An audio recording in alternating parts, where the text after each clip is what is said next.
علقة ثم من علقة ثم من مضغة ثم من مضغة مخلقة وغير مخلق. والصلاة والسلام على نبينا محمد وعلى آله وأصحابه أجمعين. ما من خير إلا دلنا عليه ولا شر إلا حذرنا منه صلى الله عليه وعلى آله وأصحابه أجمعين. Nasima kutonda Allah subhanahu wa ta'ala kutondi oya lobi bino bato soki bozali na doute concernant résurrection ya mokolo ya suka oyo ezali imani esengeli na biso nyonso tondima na yango ete basa ezali tokolamuka tokotelema liboso ya Allah subhanahu wa ta'ala tokozala juge na misala na biso tosalaki. soki bozali na doute na yango boyeba ete Allah subhanahu wa ta'ala keli bino kouta na mabele oyo ezali origine ya bato bauta na mabele. epuis tozali kokelama na mai oyo ebengami na sperme. tokelami na sperme apres kolongwa yango tokomi makila. apres kolongwa na makila moto akomi mosuni wana imma ezuvi imma ebimi na ndenge tozomona katikati ya hadithi inshallah.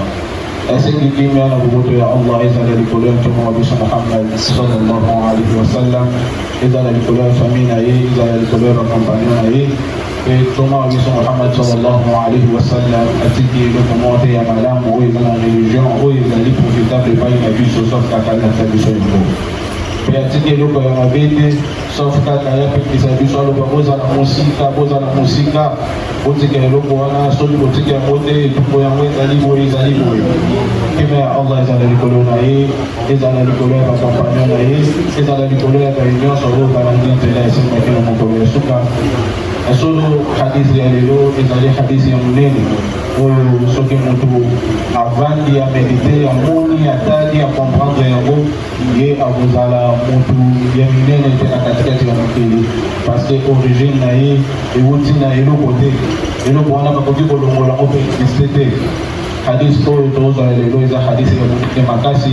nazali kosenga mosharaka na bino parce que lobe na santaki ozalaki malini. Inshallah tokotambusa motoki comme d'habitude na mwa question réponse tokoka comprendre inshallah taala. طيب outa epai ya abi Abdurrahman Abdullah ibn Mas'ud zaba setela na ye alobi ne bandeli hadith alobi hadathana totelema na hadathana. question na otuna bino liboso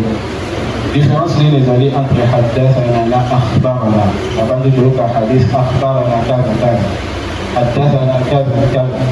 toza batolabu na ilmu esike toyebaka mosalahat wana topeka terme wana po toyeba kodifferencie makambo na hadith oyo inshallah musharaka na esengi mpena musharaka ekanga na kasi po tokoka koevolue kako inshallah totikala cher basuka ye aozala pena na ta mingi te malokolo ezebele aozala pena na ta mingi te.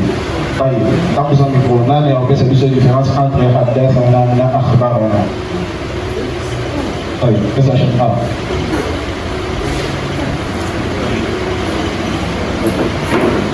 السلام عليكم ورحمة الله. الحمد لله والصلاة والسلام على رسول الله. concernant la kalima mibale حدثنا وأخبارنا.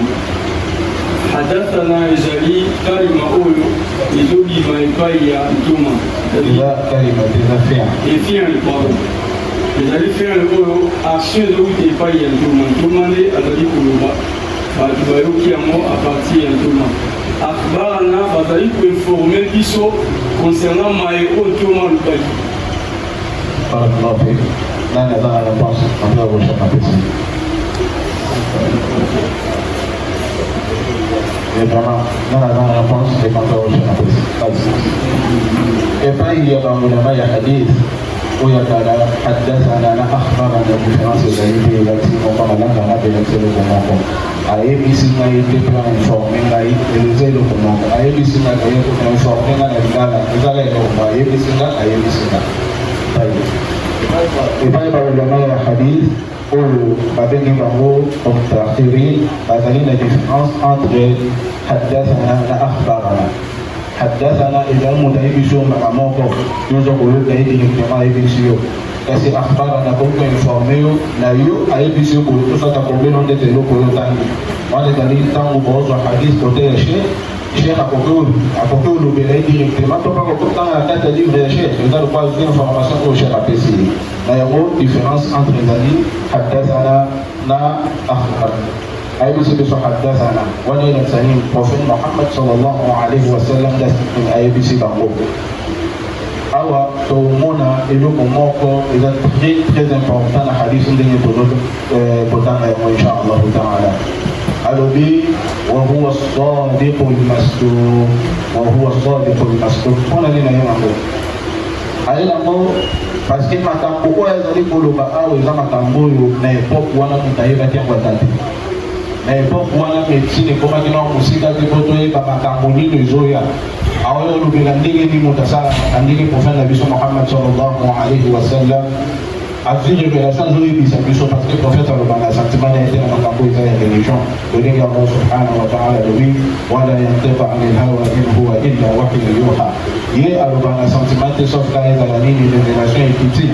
donc makambo oyo azoyo koloba awa ezali makambo oyo elakisa biso nde moto asalaka asoki wana te na makambo motu wana bakobomela ye mpe na fin ya motu wana donc eza makambo oyo ya ndenge eliseki te na verre na ye na sagesse na ye certifié ya makambo oyo prophète Muhammad sallallahu alayhi wa sallam wabi eza véridique aswadi eza oyo aza véridique oyo azali koloba makambo azoloba ezali vérité almasduq ezali oyo azwi révélation nango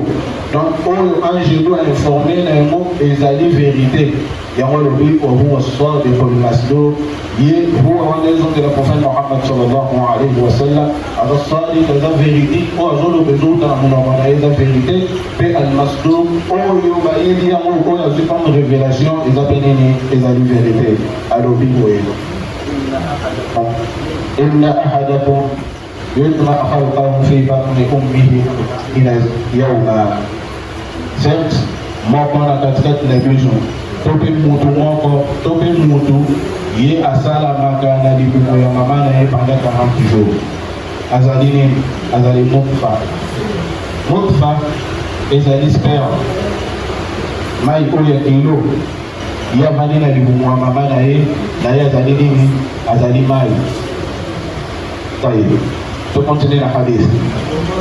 après lobi thumma yakunu alaqatan mithla dhalik après abolongwa mai wana ayokoma nini ayokoma makila alaqa ezali pardon ezali makila nde tolobi ezali nini ezali makila question na otuna totambisa miko inshallah est-ce que abolongwa directement elongwe na nutfa ekomi mbala moko na alaqa ou bien ekozala ndenge nini esalaka mbala moko ke ezalaki mai elongwe mai wana eyokoma mbala moko makila ekokama mbala moko te jour après oti tokoma na 40 jours wana esala nini ezali kotransforme ezali kochange malembe bayo obi thumma yakunu alaqatan mithla dhalik après ekokoma makila wana mbesaka ezalaki ezongela nini 40 jours oyo eleki liboso taye to continue yalobi na hadith alobi thumma yakunu mudratan mithla dhalik après eyokoma mudra ezali makila oyo ekangami makasi to mpe komi lokwa musuni yango nde babengi mudra yango nde bengami na kombo ya nini na kombo ya mudra makila oyo ekangami to babenga na français fétiche ekoma lokola yango wana nyonso esani eza koforme mwana mpo moto akoma asalama paye mudra wana Allah subhanahu wa ta'ala yebisi biso na Quran ثم يكون مضغة لدي حديثه الله سبحانه وتعالى لبي ثم من علقة ثم من مضغة مخلقة وغير مخلقة après avoir kokoma makila wana oyo ekangami ekomi kilo imma ezwi vie ezwi souffle ya vie imma ebimi nayebi te so tocomprendre imma ezwi souffle ya vie lolenge hadith yoloba après Allah subhanahu wa ta'ala aotinda ange wana yo pesa souffle de vie na eloko wana après avoir posé 40 jours de souffle, les tolobi et ça m'a monté au ça malé, jour après jour ils allaient pour changer si et au moment l'étape pendant 40 jours. Après le moins 40 jours et au moment l'étape de souffle. Nous sommes là si que nous battia nous dimons la catégorie a fait du soin et au ça la 120 jours. Et au ça la 120 jours. Allah subhanahu wa ta'ala le dit imma idhali mukhallaqa wa imma idha ghayr mukhallaqa. Bache vina kati na moto ebimi a tout les compliqué soki mwana mwasi na islam ndenge yebani soki asali pala on doit na moke tant mosusu ekoto ozala mwa kele pana biso wala kuwana oyo esalami ye mwazongela mobali na ye soki eza te ye aovanda avant tout abala misusu ye ndenge Allah subhanahu wa ta'ala lobi وأولاة أحمال أجلهن أن يضعن حملهن بايقو بازالين الزيمي عندنا بمو عند ذا بيريود او ازالي بوغاندا اسلام تشيلي اسالي لو مو بو يكتوبي بوغا موشي او او تو سالا ديبا تانا يا بوغاندا وانا ezali ti soki aza na zemi mpona bayoka aza na zemi ti bino asala nini abota fai sikoyo so zemi wana ebimi to mpe makila wana ebimi est-ce que عندنا اي كاتاني تو كيلو كونتينيو notre vie est exactement là عندنا اي وانا سيدي تي كونتينيو parce que وانا ezali mungu bagayo mukhalla esalamite muntu et souffle de vite na kati na yango et wana eko contaminer comme nos façades ezali quand moi ça autour kota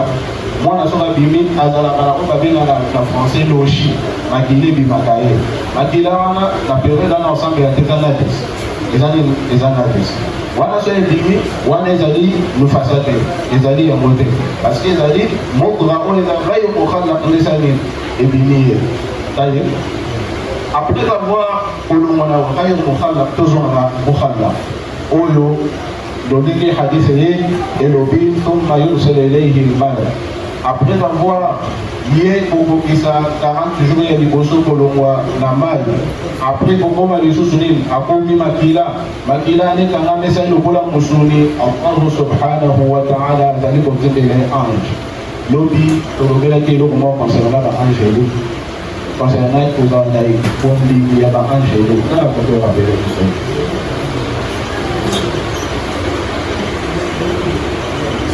bien jamaa tolobaki parmi ba iman ya foi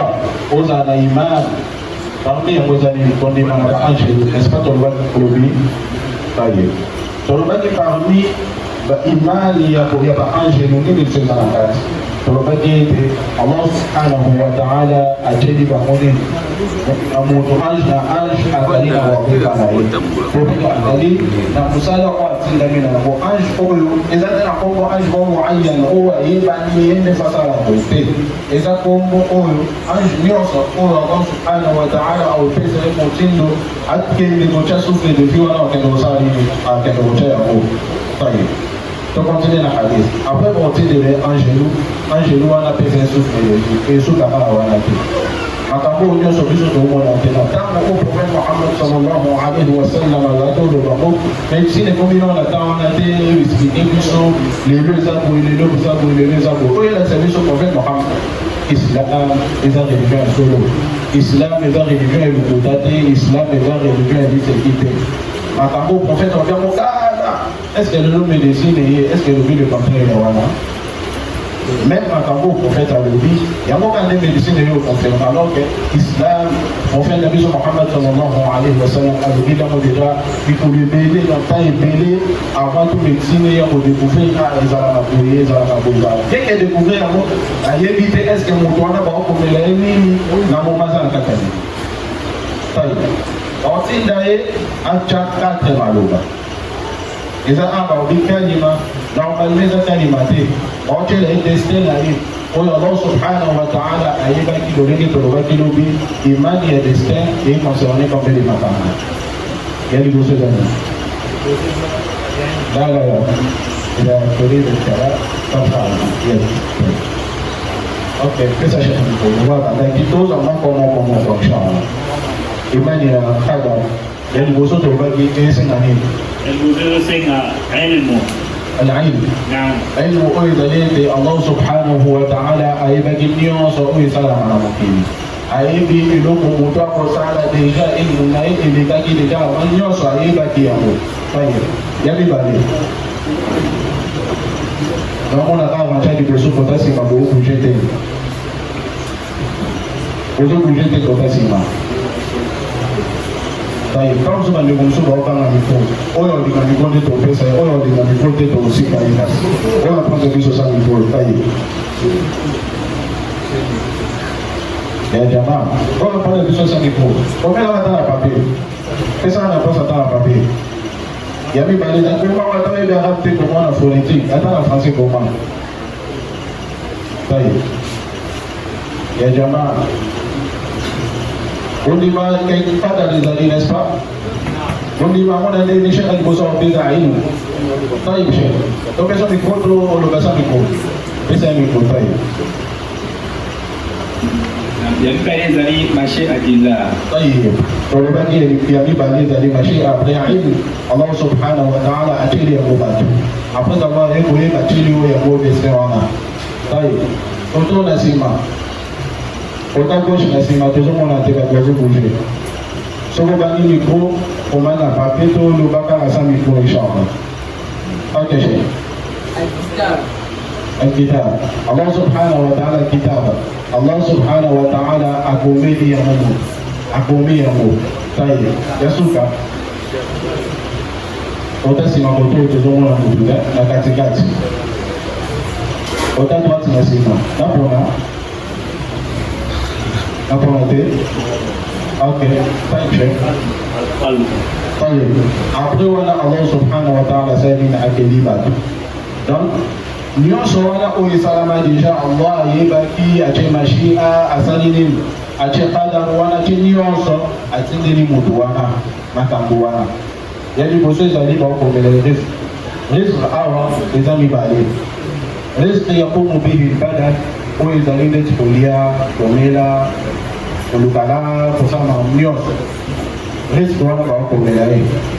tolobi risque awa ezali mibale risque ya liboso alati yakumu bihi lbadan oyo nzoto nde ezoluka oyo ezoluka olakamolanga bien oluka kokende kobima oluka mbongo kolia makambo nyonso oyo moto asalaka paye ya mibale ezali risque ya kombidir oyo ya religion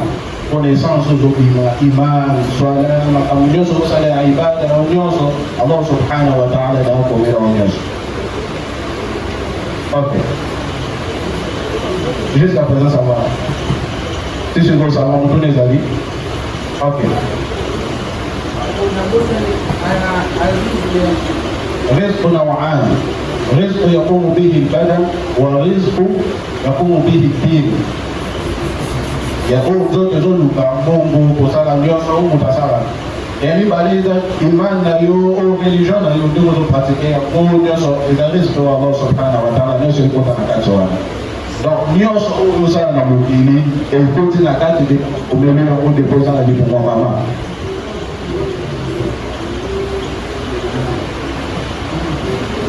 ya mibale après avoir kokomela ye risque wana otiela ye lisusu ne amali na ye wa ajali pardon ajali na ye ezali fin na ye na mokili ntango ovivre na mokili ezotuna ye est-ce que kokufa ya moto eza héréditaire ke famille na biso tokufanga boye tokufanga na age moko tobe papa lokola par exemple akufaki na 50 ans yo mpe ifo kufa na 50 ans te Allah subhanahu wa ta'ala akomeli motu na motu fe na ye bambeli bana tomoni mwana moto akufi ajali oyo eza liye te kaka na sante na yo to na makambo ezolekela na yo te Allah subhanahu wa ta'ala ezatilao mais ajali wana ekoma te ntango mosusu eza na sabab oyo yapo esala nini eloko wana ekoma ntango mosusu liwana yo sabab nango eza maladi ntango liwana oyo sababu nango ezali accident Allah subhanahu wa ta'ala deja tieli yo mokolo oyo okufa chaque jour ozolala ozali kolamuka yebe ozopusana nini pembeni ya ajali nao pembeni ya suka ya vi na yo na yango semaine na biso tobongisa mikolo nyonso tozolamuka surtout soki olandi bien depuis tobandi ata olobela nini parce que yango nde eza base ya makambo nyonso ntango olamuka komisa nia na otya nia no eloko ya malamu chaque vie na oyo ezala nyonso ya ibada adoration nyonso oyo ozosala esala nini esepelisa allahu subhanahu wa taala après avoir kokomela ajal na ye ya motu oyo akokufa tel wana echangeara te limite tel limite wana echangeara te déjà bakomela yango ata ndenge nini ekochange te ekomami kaka loko allah subhanahu wa taala akomela biso suka ya malamu tokufa na biso tozali kobanga ye na moma tosepela na biso après wana akomeli misala na ye misala wana emma ezali misala oyo tozomona emma ezali ya motema parce que motema eza na misala eza mpe na maladi mahaba est-ce que moto amona mahaba boliko amona yango tema n'est-ce pas eza oyo eza na motema emma mosala osala oyo biso toomona osala misala ya malamu to ozosala misala ya mabe nyonso bakomeli oyo yango ya suka bakomeli yo emma oza moto ya esengo to oza moto ya mawa macha biso tozala parmi lata esengo ya suka bakomeli yo imma okosuka vina oyo osuka na yo mokolo ya suka oza moto ya esengo imma okosuka na yo oza moto ya mawa awa otaloba te aza bwani alibeli nga nazala moto ya esengo to mpe bwani bakomeli nga nazala moto ya mawa a tout moment question ezoyena yo atobamangotango te ovanda mona mpona nini ngai naza kaka boye c'est rappelé dans la parole 4 autres concernant Adam. Son moto a maîtrisé une mobilité à aucun au par la personnelle et par Allah subhanahu wa ta'ala dans les gamabés. À comment on c'est à Allah dans les gamabés. À la salle déjà pour. Pourquoi c'est la Allah dans la salle? Parce qu'il y a pas qui déjà le cause au salle pour il y a pas qui au salle pour nous. Et il faut faire là. Après avoir compris les wana, il y a l'objet والله الذي لا إله إلا غيره كان تبقى جملة أولو أتتكت يا حديث وما بزال اختلاف نمو إما إذا لما لوبا يغفرت يا حديث دالو بيانكو فإنت ما تنقوا يا لوبا إذا ما تنقوا منين يجري نقوم يا الله إما إذا لما لوبا يا محمد صلى الله عليه وسلم فتلقوا العلم بزال soki baulama bakabwani eske phrase oyo eza ya bawi ou bien ya prophète abraham ezali tozwani ezali ya kotisi to mpe ezali maloba ya prophète etala soki na hadis moko boye jumla moko ye baobi wana idraj esalami mutakakiselo idraj wana est-ce que ezali côté arabe to mpe ezali maloba ya prophète Muhammad sallallahu alayhi wa sallam oyo tokuta wana mostola ya hadith eza mahali nango te na place nango te tolobelango mais au moins tozwa mwa faida yango insha allahu taala taye tokanamuta mibale wana tokodala tozokende nango ta liboso zote liboso. Assalamu alaikum. Aliko bandi watu kesho maki ya kuna. Kesho tunamiboyo. Na hadith tumoni pasa isalami. Tupebashiri na katikati ya hadith. Siku ujiri wana jumla wana tutuni. Waulama bazana ikhtilafu na katikati na wewe. Eske ezali maloba ya prophète ndaloba kiyango? Tope ezali maloba ya mutu oya rapporte hadith wa za Anas. Et puis, pas. C'est quoi? Ndenge divergence wana ipoti na kati au le raja ezali ya rapporteur ya hadith ou bien ezali maloba ya nani ya prophète au ya maloba ni bona ngo na bismillah toma na hadisi soki maloba ibakisami na katikati ya maji c'est maloba ni za sahaba dans la vie oyo tant de choses que mon temps profiter en office. Évidemment, que ça chef.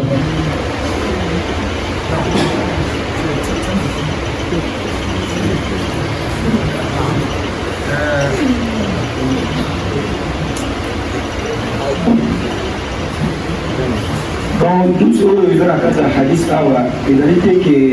ntoma nde moto adute eza rapporter ya hadis nde adute na hadis wana ya place oyo ya kogire rapporter nde adute eza ntoma te tokomana na kati ya hadis tout eza te d'ailleurs kuna ebandeli nango okosoa depoli masdo eza vérité oyo alobi eza vérité mpe oyo bainforme na yango ezali vérité kodute ekota ndengele totuni fawallahi alladi la ilaha illa ghayruh jumla wana tolobi divergence ezali tozwa moto asuka po tokangeta inchallah ezali te epai ya prophète kasi ezali epai baulama ya hadith bamuhadisin bango balobi jumla oyo bamosusu balobi non ezali rapporteur ya hadith oyo totangi na evangeli an fulan yende mutabadisi yango parce que tomonaki liboso déjà atiaki bango sans dekol maslo na katikati awa lokola eza makambo oyo eza ya rai oyo tomona te yango agire na kombo yango tozobi te ezali maloba ya prophète ye moko nde alobi yango mpona c'est importance ya makambo ezoya na nsima soko totuni soki na hadith okuti yango baloba mibale baulama baobi oyo eza idraj babengango idraj mosala anango babenga idraj wana imma esalami mpa rawi imma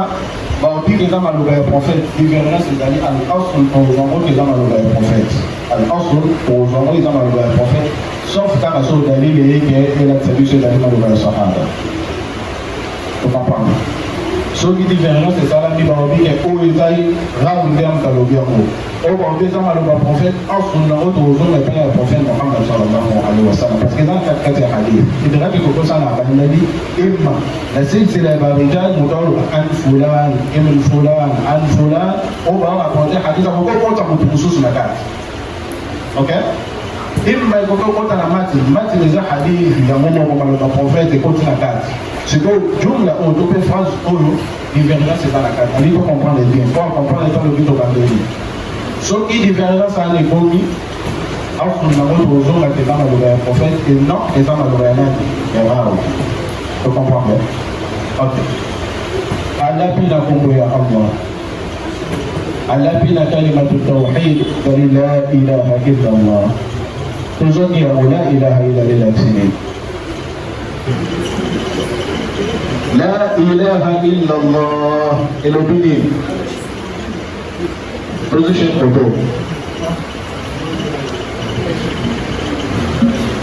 la ma'budu bihaq illa allah Allah kama sebena nayo jana pesi biso na arabe siko biso pe bulu tosuka ndenge nana limulela biso na lingala nana opesa biso na lingala pe kota sima mo ya jamaa la ma'budu bihaqqi illa Allah na lingala zani tomoni kota suka kuna tomoni sabiko tayo ya rab ala pesa biso na safari ya rab la ilaha illa la shirina kalimatu tawhid entambe mususu kwa Allah tomona wao nalito tele mamkito zomwa faida wao lobi tolobaki soke yena kalima entre deux kalima et la biso hafu n'est-ce pas de quoi et de conversion et la kalima ou landi et ils ont même mauvais pour la analyse dans l'arabe ils ont même mauvais pour la landi parce que on a wao et yene lafzu jalala ou Allah et je casse la pas ni de wallahu wallaha atango ka kasra to suka na kasra imma to gamba imma fataha to kasra asfa na kasra to be na wa nani est-ce que to be na atf طيب الله على تبادله بعدين هو القسم اذا نقول اقسم بالله nazo jige na kombo ya Allah lokola basiprime yango bayi na wao wanesaki moko ezo ya liboso ezala na nini na kasra tomona na kometere wasamai wattariq samani vikasra parce que wao wane liboso za kasra isa ala albab ok agir na kombo ya Allah subhanahu wa ta'ala après le béni alors tout ça attention à place alors bi okomona mutu asali misala ya malamu tikino mokolo na ye okufa ekomi pembeni ye asali misala ya mabe akoti lifelo nzambe aprotege biso na yango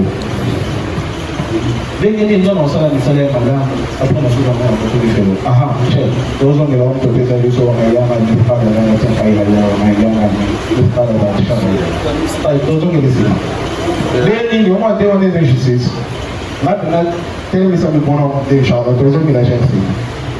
nga nasali misala ya malamu vi nanga mobimba nasala misala ya malamu naolemba naosambela naobimisa baswakaka tusa allah mpe ayebisi biso nakoka inna la nudiu ajra man ahsana amala biso toperdaka misala ya moto asali ya malamu te ana siko alobi bomo me profete alobi bomo ate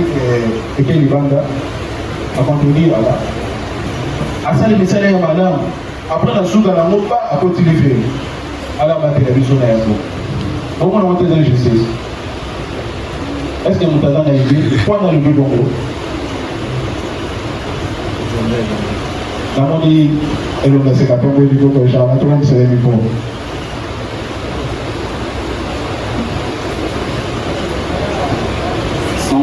Alaikum salam wa rahmatullah. Voilà, na misala malamu oyo osali na mokili soki osali ba injustice na mokili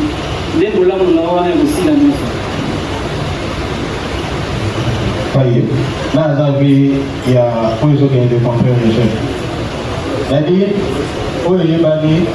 masumu, et c'est pour la misala madame te. Car si misala madame te c'est pour la masumu, tout le monde a dit c'est belé. Quand on sait les sumu, là, ni ça misala madame ou les bosses, on est là, on peut supprimer à vous. Ok? Donc, tout le monde a dit, les sumu c'est pour la madame ou te, car si madame ou te c'est pour la sumu. Ok, là, c'est un misala malamu. Au moins, on peut juste imaginer. Exemple. La bénédiction, ah, on peut pas, les gens, la zélo, donc il tient, au sali, la soupe, la mona, la roue, la veille, la canne, on peut se la rater. Au moins, la salle injustice. Ou les gens qui mettent à l'âme. Si vous, yo sali misala malamu, on n'a pas confirmé, inna, en son nom, inna. Taoukid et ils sont la taoukid et ils sont en train de faire des voilà mutasali tout petit en haut avec des femmes il faut nous passer en haut si vous yo sali que ça madame prophète Mohammed sallallahu alayhi wa sallam a dit mutasali que ça madame tikino ajana comme pembe na sali misala ma belle côté livre si vous misala ma belle côté livre kwa sali muki alors que terme la ya sali misala madame faye tous les chefs qui veulent poser la chef. Comment c'est le micro? Qu'est-ce que vous avez dit? La femme dans le saut pour répondre. On comprend les deux. Qu'est-ce que vous avez poussé pour? Donc on a dit solo. Après tout, on a la hadith. Donc bien ici, chef frère, on a Abdullah. Ah, on a pas même pas compris le nom de Allah subhanahu wa ta'ala. Donc cher, les awa top moi example donc ça c'est la biso boy yebani ke oza elo mona so donc ça ya moti comme la suka to kandi au peso elo te ça na injustice non n'est-ce pas c'est quoi ah prophète Mohammed sallallahu alayhi wa sallam a dit biso mutu au sala misala ozo comprendre au sala musala tikino tana yo kufe buza ni pembeni asali misala na ka koti li felo. N'est-ce pas que ça s'allie injustice? Alors qu'il y a ça qui s'allie malade. Si vous prenez la côté du fait. Parce que le prophète Mohammed sallallahu alayhi wa sallam a dit innama al-a'malu bi quwwatiha. Ya à la faute avec les chefs. On les a à sa réponse. Normalement, nous sommes des gens qui la liya au chef à l'obéi à l'obéi à l'autre des amis sur la masse il y a liya. Niya na yo tango osala musala niya na yo tango osala musala mutu wana azosala musala mpona ete bato bamona ye biso tokomona biso tolojikaka na vane oyo tokomona osala ah chako mashala banga ava chako asambelaka telema na butu asala bakarama elendi jedia kasi ye haqiqa réalité oyo allahu subhanahu wa taala yebi ayebika asala mo mpo bato bamona ye awasala wote pona Allah awasala wote po bakalo fulano yo bengai mashallah yesu ki asindo tanga ko ha donc okolela asala ok là on va je eza asra awasala wote pona Allah prophète Muhammad sallallahu alayhi wa sallam a levé de inna rajul je vois to gadi rajul l'explication so to no para rajul mo te ko sa ba sin justice rajul mo ba rajul mo ba na to gadi e zo ne son balé moi si ali na mo na balé kama ok dole mo bakali bebele to puta la ngara ezaka ni na mo meza ba sans belé la ba inshallah to ko e kama ok tous en était ça. Ok, ça, elle a servi son montre, n'est-ce pas? Elle a servi son montre pour la soupe. Ok, toujours dans la hadith. Prophète Muhammad sallallahu alayhi wa sallam a dit إن الرجل يعمل بعمل أهل الجنة فيما يبدو للناس وهو من أهل النار. منذ أوصل الرسالة biso batu tomona mokenda misala oyo ya bato ya paradis hakika ne mutema na yende ngazosala mweza te kaluka elogi ya Allah subhanahu wa ta'ala ezate pozo bedomu ya Allah subhanahu wa ta'ala tasizani ni azwa riba ya batu topeba kumisa yetu topeba luka fulani boye au shewa za mtu boye o jamaa masha Allah au sala mkona baibamona awa toyeba ete likambo etali liya oyo etali intention eza très important na katikati ya vie na biso eloko nyonso tokosala tokobisa liya aosala moko mopani parce aza na maladi na motema na ye maladi na ye ezali emaka komisa ye aosalaka mpo bakamona ye ema aosalaka mpona eloko mosusu oyo ezaka te luki yango ta donc komisaka liya na biso ala chabiso musika ya bare oyo bosala misala epi na suda na mkazi ni futi te bakili fendo ala chabiso musika na ba tali ofata ina le compare wana oyo to mona lelo muta bangi Allah muta rote ni mazo sambi la meka boyi yobe ba chola e muta la tsani ya mo misali ya sala ko ya la tsani azo sala misala biso to mona e a o benda ni fendo ye benda silito na ya يبقى وجوده كاسي الله سبحانه وتعالى يجي حقيقة ليا نايي عليه بيقول ده بما لا نوصل ممكن تقوس على بيني الله سبحانه وتعالى طيب asali misala ya masumu biso tomona ko misala bazosala eza ya masumu kasi eza ya masumu te tu comprends te ok moto asali loko par exemple là pour s'asseoir là-bas epi ke lelo soko opesa mbomo bato bakumisa wana nana ozwa ndeti kena ye apesaka moko apo bakumisa tokomona bakumisa me biso toyebi nia nao te ke osalama mpona Allah subhanahu wa ta'ala omona epeadeninosola kasi nia na osalama mpona Allah subhanahu wa ta'ala tutena yango eza teke mpona bato bakumisa ye tikino aja naye komi pembeni misala na ye ya molamu wana emonani claire akufi na katikati na yango awa tomona ebele وتقول فانا سيدات ودون أولادي أجل لكم الله سبحانه وتعالى بحقيقة